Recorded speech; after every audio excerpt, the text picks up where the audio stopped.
Bonjour à tous, je viens de finir d'écrire ma prochaine vidéo, un minute papillon. Malheureusement pour le tourner c'est un peu compliqué donc je le ferai pas avant la semaine prochaine. Et je me suis dit donc j'avais un petit peu de temps pour revenir sur la dernière vidéo, le féminisme dans Game of Thrones, et développer un petit peu plus, comme certains me l'ont demandé, et répondre à des questions. Comme cette vidéo s'inscrit dans la continuité de la précédente, il faut évidemment regarder celle d'avant, avant. Ça paraît logique, mais au cas où, pour les 2-3 qui auraient pas suivi. Donc je voulais revenir dans un premier temps sur les marcheurs blancs, parce qu'il y a eu quelques petites confusions. Les marcheurs blancs représentent donc le fantasme du patriarcat total et totalitaire, à savoir donc que 100% des hommes hétéro-cis blancs de plus de 50 ans sont dominateurs, et même 100% des hommes hétéro-cis blancs, et même 100% des hommes. Donc c'est un fantasme, ce qui ne veut pas dire que le patriarcat dominateur n'existe pas. Il est très bien représenté par tous les pères et toutes les figures masculines autoritaires de la série. Le père Lannister, le roi Baratheon, même le père Ned Stark. Tous ces figures patriarcales autoritaires représentent le patriarcat et sont petit à petit défaites. Par contre, il y a un truc qu'il faut bien saisir dans Game of Thrones, c'est qu'en fait c'est une série réaliste. Et tout ce qui est de l'ordre de la mythologie, c'est-à-dire les dragons, les marcheurs blancs, les géants, la sorcellerie, tout ça, en fait ce ne sont que des images, ça n'existe pas. Même au sein de cette série, ça n'existe pas. Ce ne sont que des images, ce sont que des fantasmes. Oui, et là, il y en a qui vont me dire « Oui, mais non, mais c'est pas possible, on les voit dans la vidéo, c'est qu'ils existent !» Oui, mais non, en fait, tous ces personnages fantastiques, cette mythologie n'est que mythologie, n'est qu'imagination de représentation psychologique. Et je vais peut-être plutôt citer des exemples, ce sera plus parlant. Par exemple, quand Clegane va battre son frère, c'est finalement la repentance de l'homme ultra violent qui finalement affronte sa bestialité. L'immortalité du frère de Clegane, c'est la bestialité à l'état pur. Et l'image, c'est que l'homme violent ne pouvant se défaire de cette bestialité, il va devoir mourir avec. Les dragons, qu'est-ce qui signifie? On m'a beaucoup demandé. Alors, c'est assez simple en fait, mais il faut que je me rappelle. Je crois que le premier dragon, c'est menace et procès d'intention. Donc l'un ou l'autre. Le deuxième, c'est pression psychologique. Et le troisième, c'est idéologie. Et tout s'explique. Au fil de la montée du féminisme extrémiste, ces trois dragons grandissent, évidemment. Le plus important, idéologie, lui, est difficilement domptable au début. Parce que quand on ne connaît pas par cœur son idéologie, quand on ne la maîtrise pas, elle peut se retourner contre nous. C'est pour ça que Daenerys a du mal avec ce troisième dragon. C'est aussi pour ça que c'est le dragon qui reste à la fin. C'est le dragon qu'on voit derrière elle déployer ses ailes. Ça peut nous rappeler un petit peu l'aigle du nazisme derrière Hitler, si vous voulez. Ça représente en fait tout simplement la fusion de l'être avec son idéologie. Et dans une immensité, c'est incroyable, le dragon a jamais paru aussi grand. À ce moment-là, ses ailes sont immenses, le dragon est immense et effrayant, et c'est un dragon qui est immortel. Et il va tout détruire, comme par exemple le nazisme avec son idéologie, mais là il va tout détruire, et ensuite il ne va pas mourir, mais il va disparaître, car quand plus personne ne soutient l'idéologie, l'idéologie disparaît. Ça ne veut pas dire qu'elle est morte, ça veut dire qu'elle a disparu. Si on revient en arrière, on remarque que les dragons menaces, procès d'intention, c'est le même, et pression psychologique, arrivent à défaire les esclavagistes, à libérer les esclaves. À l'autre bout du monde, via Twitter, on raconte que ces dragons prennent du pouvoir, deviennent de plus en plus puissants, arrivent à défaire des dictatures horrible, rien que par cette pression et tout. Donc on fantasme, aussi bien d'un côté que de l'autre, des dragons surpuissants, de plus en plus puissants. Par contre, une fois que les dragons sont venus dans le monde réel, sont venus à Westeros, qui sont en face à face avec leurs opposants, ils n'ont plus tout à fait le même impact. Et on se retrouve avec le dragon menace et procès d'intention, qui lui, il va se faire dégommer direct. Voilà, il n'a plus autant d'impact de but à but que par le biais de Twitter. Ensuite, le dragon pression psychologique, lui, va carrément se retourner contre son camp et infliger une pression psychologique, montrer qu'en fait, que les opposants ont des armes. Sur Twitter, on a l'impression qu'il n'y en a pas, parce que c'est les mêmes qui sont tout le temps en train de dire « Ah je vais te faire un procès, tout ça ». Et tu te retrouves à la fin de cette bataille par avoir en fait des dragons qui retournent réellement dans l'ordre de la mythologie.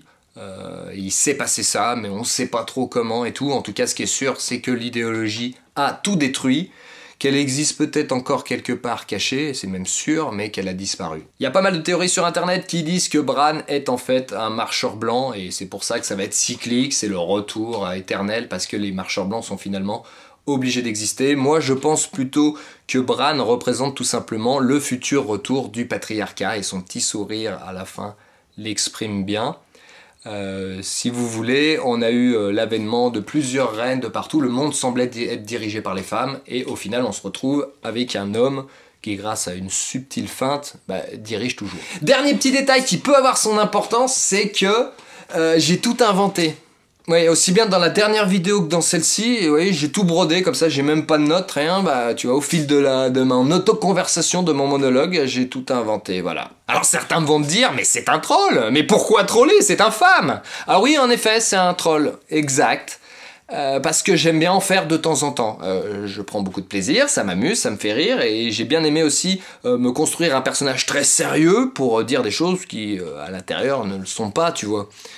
Je trouve aussi intéressant les retours, aussi bien psychologiques que sociologiques qu'on peut avoir suite à un troll. D'autres vont me dire, mais pourquoi toujours troller les mêmes? Pourquoi troller les féministes? Même si tu les appelles féministes intégristes, pourquoi toujours eux, elles, yel?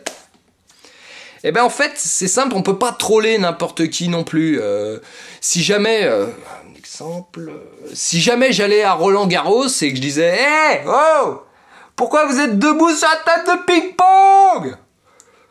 Eh ben, il y aurait peut-être pas le retour attendu. Les gens me diraient, il est con, lui, c'est pas possible. Je sais pas si l'exemple est très bon, mais ce qui est sûr, c'est qu'en fait, si tu veux troller, il faut avoir en retour des gens qui prennent tout au premier degré, qui sont enfermés un peu dans leur idéologie. Et là, pour le féminisme, aussi bien les pro-féministes, pas toutes, hein, féministes extrémistes, tu veux, mais pas toutes, mais aussi bien une partie des pro-féministes qu'une partie des opposants, sont hyper butés, hyper premier degré. C'est pour ça qu'on peut troller dans ce domaine-là.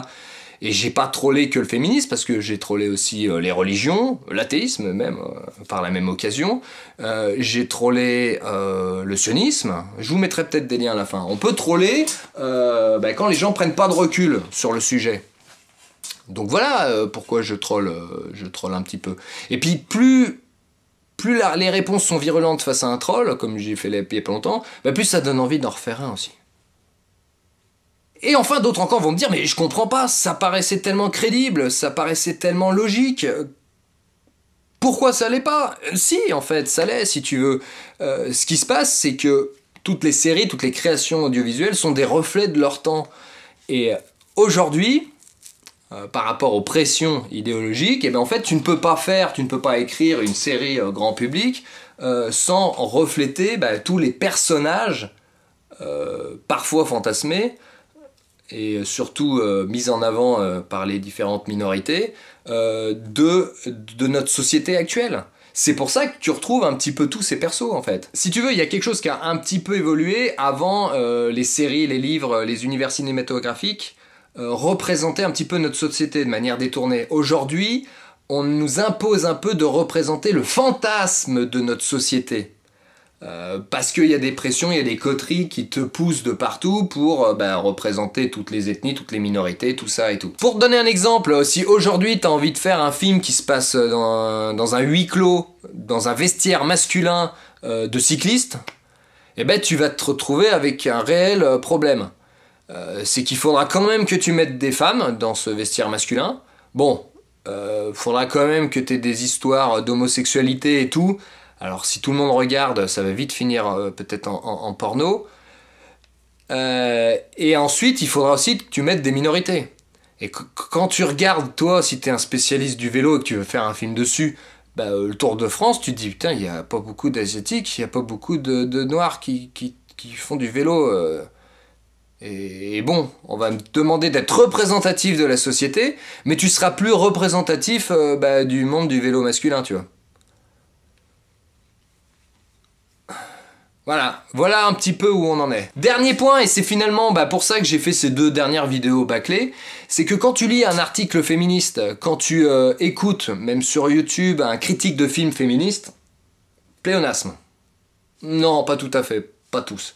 Bon, quand tu écoutes un critique de film féministe, eh ben tu te rends compte qu'ils sont toujours en train de te chercher des symboles, des symboliques, des métaphores pour pouvoir fantasmer le fait que le film aille dans leur sens, s'ils l'ont apprécié, ou au contraire soit totalement anti-féministe, patriarcal, ségrégationniste, tout ce que tu veux, et ainsi pouvoir le critiquer avec plus d'aisance. Et je me dis qu'à tous les coups, l'auteur, les scénaristes, ils doivent être comme ça, ils doivent se dire mais on n'a pas voulu dire ça. Alors il y a une phrase qui revient souvent, ils disent oui mais en fait on écrit toujours ce qu'on reflète, si tu veux, même si c'était pas voulu, ça l'est quand même. Non, parce qu'on peut interpréter n'importe quoi avec n'importe quelle œuvre cinématographique.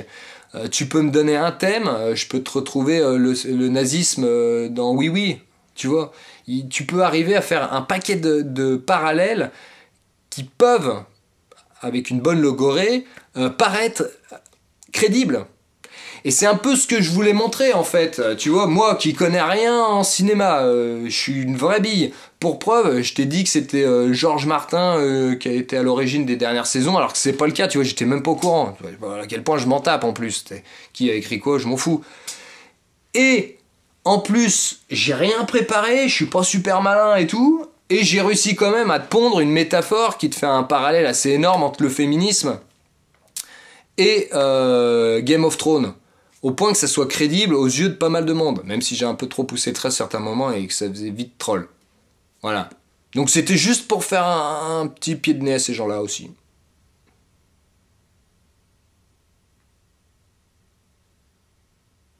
À vous, tu te demandes si j'ai mis pause. Bon allez, je vous ai mis des liens. Prochaine vidéo à Minute Papillon.